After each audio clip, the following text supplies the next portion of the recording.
Ladies and gentlemen, welcome Sara, Krisher.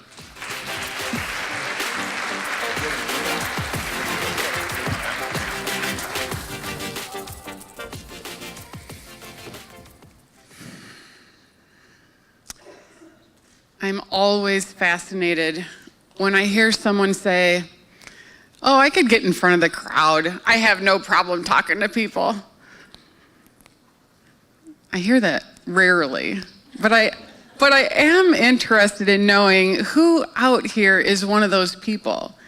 Raise your hand for me if you could get up in front of a crowd. We got a good deal. We got a good handful of people. So I'm going to plant this seed for you. I want 3 of you to come up here to the stage, and I want you to think about, for the next few minutes, what advice you could give the rest of us regarding how you get that way. How do you get to the point where you can stand up in front of a group of people and share a message and not have an issue with it? Because I think you have something valuable to say. I'm Sara Krisher. I'm with Stand Tall. It's my own company.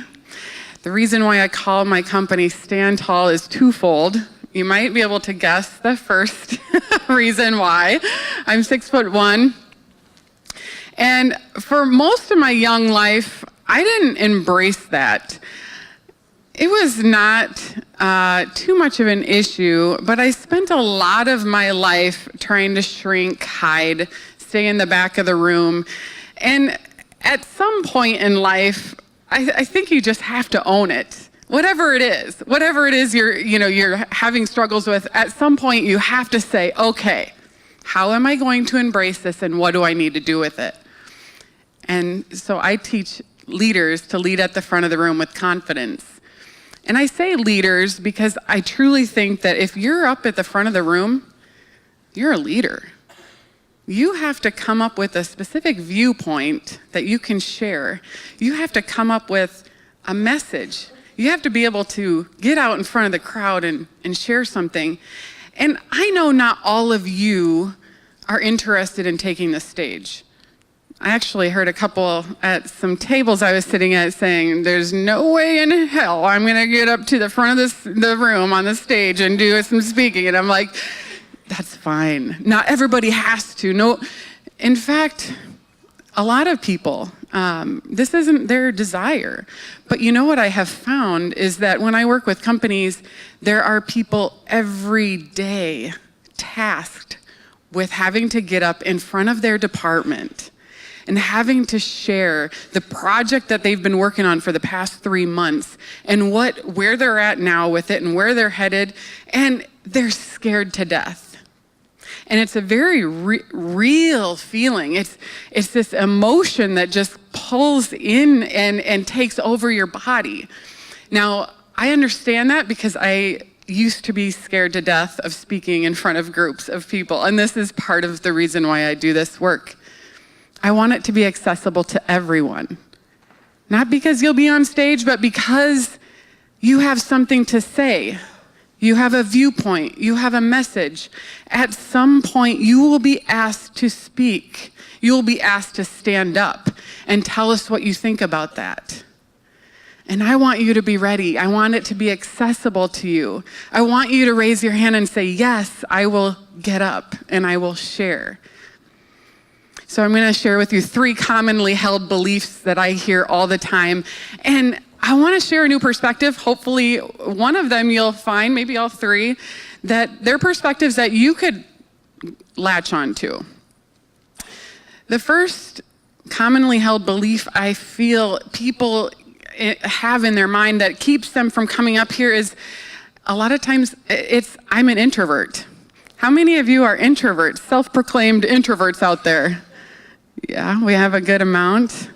It looks like from hands, maybe 40%. Now, it's not an excuse. I mean, really, because how many actually, I'm going to ask the speakers here today, how many of you would say you're an introvert? Yeah, we've got quite a few.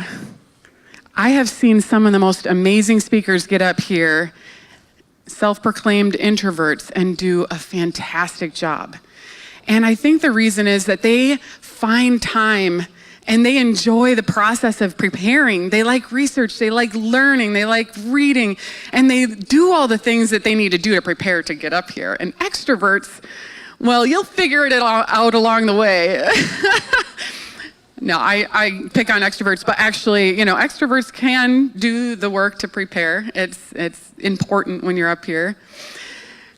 Another commonly held belief that keeps people from coming up here is, I don't know enough. And what I'll say to that is, if you don't know enough, it's because your goal is to be the smartest one in the room. And if your goal is to be the smartest one in the room, it's not going to happen. Because we have technology at our fingertips. We can look up anything we want. We have an entire room full of people, 230, and all of you is smarter than me, so I will never be knowing enough. So don't keep that from bringing you up in front of the crowd, whether it's 2 people in a meeting, or 10 people, or 20 people, or 230 people. The last is, I gotta be flawless. If you think you have to be perfect up here, it's because you're wanting to avoid judgment. It's because you may not want to be seen. It's because you're really interested in being something of a presenter that, frankly, the audience doesn't want to see. We don't want to see perfect. We want to see flawed. We want to see mistakes. We want to see you laugh. We want to see you cry. We want to see you be real up here. So take that off the table too. You don't have to be perfect. So those 3 people, I want you to come up to the front of the stage. First, raise your hand if you don't have any problem talking to people. All right. And I want you to stand if you'd be willing to come up here. We want 3. All right, we got this lady over here. We got you right here. How about is there a gentleman out there? Oh, I can't see. You're not a gentleman? Come on down. What I'd like you to do is, all 3 of you, come on up. I'm gonna give you the mic, and what I'd like you to do is share, like for 30 seconds. Yeah, either way, you can come up the stage. The ramp might be easier. What I'm looking for is 30 seconds or so, just something real short, but really just wanting to know, what advice would you give us about how to just take the stage? And what's your name? My name's Margaret. I'm from the Department of Corrections. For me, I do it because when it's over, you feel amazing. But while you're doing it, I don't mind being in the limelight because it encourages me to keep doing it. It encourages me to put myself in a position where I have to fight through, I have to breathe, I have to be present, I have to be engaging. And for once, people want to listen. And I enjoy that. Awesome. Thank you very much. Great job. All right, and who do we have here? Hi. What's your name? I'm Lena. Lena, thank you. How many people have been skydiving? How about rock climbing? How many people like roller coasters? All right, so getting up in front of people, I think when you do those things, when you skydive, when you rock climb, roller coasters, you get those butterflies in your stomach, right? And you get that adrenaline rush. And I think I'm an extrovert, but even I can't, my knees are shaking right now. But when you do things that are hard, you feel so much more confident once you've gotten through it.